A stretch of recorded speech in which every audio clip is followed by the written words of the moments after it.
Welcome to the deep dive.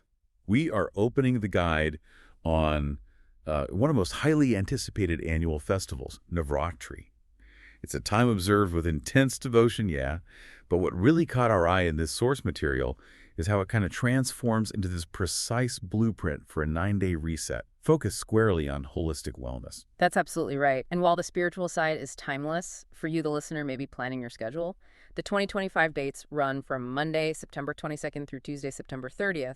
Our mission today really is to move past just the ritual aspect and understand the deeper wisdom in this structure, how these 9 days of focused worship become a really powerful system for, well, discipline and physical detoxification. Okay, right. Let's unpack this then. So we're not just talking about 9 days of, celebration as usual. We are framing Navratri as a conscious, pretty rigorous lifestyle practice. When you look at the source material, the structure is just so meticulous, tying devotion directly to cleansing, to renewal. Yeah, and what's fascinating here is understanding that inherent dual significance of the fast. On one hand, yes, this period is absolutely dedicated to worshiping Goddess Durga in her different forms. Spiritually, it's focusing on purifying the soul and aligning the devotee with higher energies. But the physical discipline that's built into the fasting part, that's profound. This is the mechanism that I think interests those focused on self-improvement. It's a widely recognized method, right? For detoxifying and resetting the body and mind. It gives the entire digestive system this much-needed intentional rest period. Exactly, and that rest, it's achieved through very clean, sattvic eating. For anyone new to the term, sattvic simply means food that is, well, pure, light, intended to promote calmness, clarity of mind, and physical energy without making you feel lethargic. It's the kind of food that really supports meditation and devotion. Okay, so when we sort of boil down the tangible health payoffs for adopting this structured practice, what are the primary benefits we pulled out from the guide? Yeah, there are about 5 key takeaways that make this 9-day commitment really worthwhile, even if you're just observing the diet part. First, you allow your digestive system to genuinely rejuvenate and reset after, months of stress. Second, you eliminate toxins through that strict, clean, sattvic diet. Third, you often see quite a significant boost in metabolism and more stable energy levels, mostly because you're avoiding refined sugars and heavy fats. Okay. Fourth, you strengthen your immunity. You're loading up on nutrient-rich, fresh foods. And finally, the discipline itself, it encourages deep mindfulness and spiritual reflection just by demanding focused choices day after day. I noticed something really powerful in the source material about that structure. What struck me is that these 9 days aren't random at all. They're meticulously structured. Tell me how assigning a color and a deity to each day actually translates into, well, better self-discipline. It really acts as an anchor. So the 9 days are associated with specific forms of Goddess Durga and a symbolic color that devotees often wear. But we want to look at how the spiritual meaning of the day reinforces the physical challenge of the fasting, which is exactly where that discipline comes in. That sounds like an essential mental trick almost. Yeah. Let's walk through a few days just to see how the food choices map onto that mental state. We start the journey on day 1, September 22nd, dedicated to Ma Putri. The color is orange, marks new beginnings, enthusiasm. What does the guide suggest for an energetic kickoff? Right. Since it's a day of enthusiastic new beginnings, the guide suggests starting light and clean. Think fresh fruits or simple preparations like sweet potato chat, maybe lightly seasoned boiled potatoes using only rock salt senda namak. It's really designed to gently ease the body into the fast without, too much shock. Okay, gentle start. Then we move quickly, but intentionally, to day 3, September 24th. Honoring Ma Chandraganta, represented by red. Red symbolizes courage and determination. Okay, so if day 1 was easy, day 3 sounds like the point where you really need that mental fortitude to stick with it. Oh, you absolutely need courage by day 3, yeah. And the food choices kind of reflect that commitment. This day focuses on more robust, nutrient-dense options, things like beetroot-based dishes, and very specifically, preparations made from kutu flour, which is buckwheat. Buckwheat is a heavy-hitting, VAT-friendly pseudo-grain. It provides necessary fiber and complex carbs to prevent those energy crashes. Kutu flour buckwheat. That always sounds intensely disciplined. It's certainly a commitment to purity, maybe not so much to instant gratification, though. I imagine that's exactly the point of connecting it to courage. Precisely. Choosing that disciplined food is the act of courage. Now, let's jump ahead a bit, maybe to the midpoint. Day 5, September 26th, Mosque and Mata, color, yellow. Yellow signifies wisdom and happiness. So after navigating the initial days, this day is more about maintaining stamina. Okay, what's the wisdom in the food choice there? Well, the focus shifts towards lightness and hydration, trying to maintain that feeling of optimism and avoid midweek lethargy. So options include things like banana-based snacks, plenty of lemon water, and lightly sautéed vegetables, but only cooked with minimal rat-friendly spices like cumin and maybe some green chilies. The wisdom here is really moderation and keeping energy stable. Then we get towards the critical final transformation stage. Day 8, September 29th, Mao Mahagari, the color purple. This is associated with profound transformation, clearing obstacles. We're in the final stretch now. The body must need some targeted support by then. It definitely does. The source materials recognize that by day 8, the body is deep into its cleansing cycle. It requires specific macronutrient support to avoid muscle fatigue. So the food choices shift to support that transformation with high-quality protein. The guide suggests paneer-based dishes, like paneer tikkis perhaps, along with smoothies made from berries. These are light but intensely protein-rich choices meant to sustain energy and support cellular repair through that final push. And then wrapping up the whole cycle on day 9, September 30th, Mahasiddhidatri, the final day of fulfillment, marked by peacock green. What's the suggested conclusion to this whole process? It's a celebratory conclusion, but still wholesome. The guide suggests things like dry fruit ladoos and satif kheeri, but made explicitly with jaggery instead of refined sugar.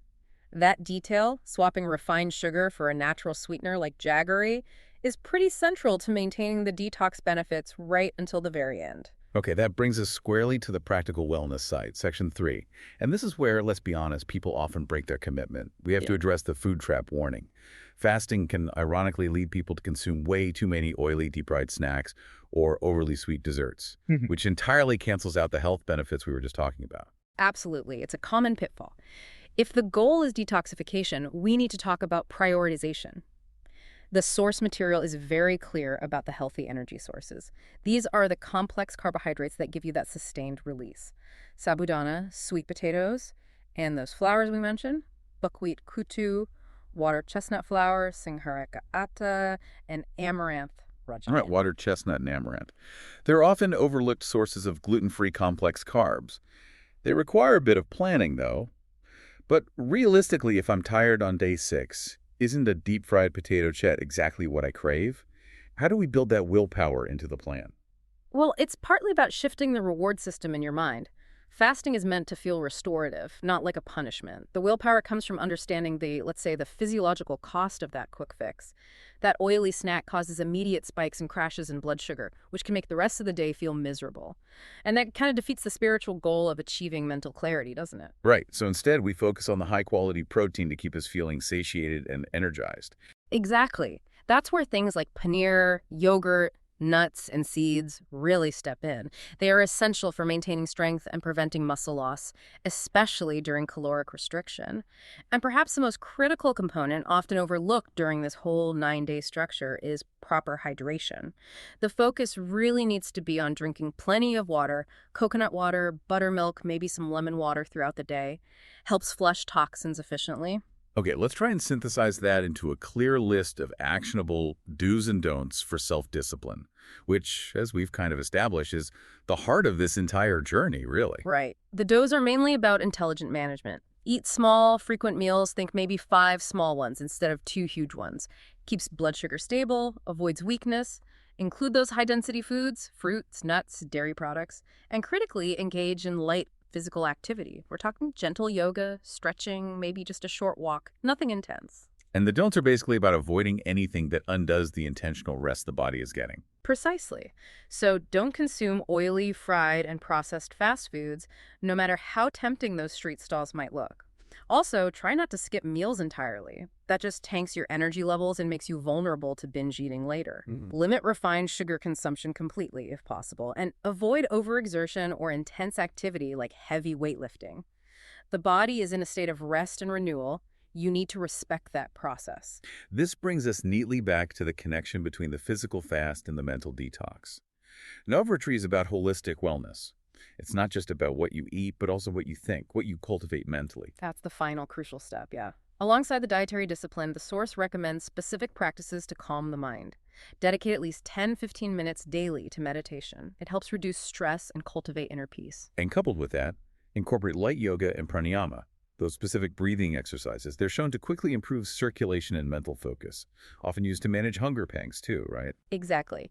And the final necessary elements are really on the mental side: reflection, gratitude, setting intentions. Use these 9 days as a chance to consciously let go of negativity. Maybe reflect on the positive attribute of the goddess associated with that particular day and try to channel that energy. Perhaps the most practical advice of all during any kind of detox: ensure you get adequate rest. Your body genuinely needs proper sleep for this intensive cleansing process to succeed. So what does this all mean for you, listening? This guide really shows that Navratri fasting is far more than a simple ritual.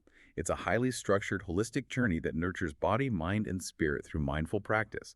It's an opportunity to truly hit the reset button, really, across all aspects of your life. Yeah, by consciously choosing those sattvic foods, maintaining rigorous hydration, and following a balanced routine that includes mental reflection, you can experience this powerful blend of spiritual upliftment and physical well-being.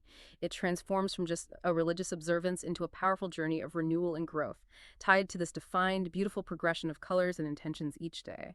The source material sums it up perfectly, stating, this is an opportunity to reset your health, purify your thoughts, and strengthen your devotion.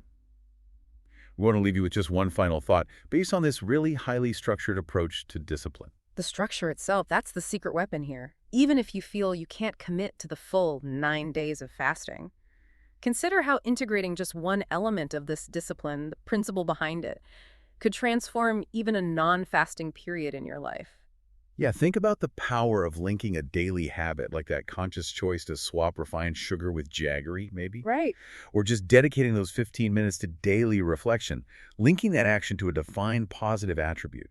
Challenge yourself to think about the power of linking that daily intentional food choice to, say, the courage of Ma Chandraganta, or the inner peace associated with Ma Brahmacharini. That linkage, that alignment of mind and action, that's discipline in its purest form, isn't it?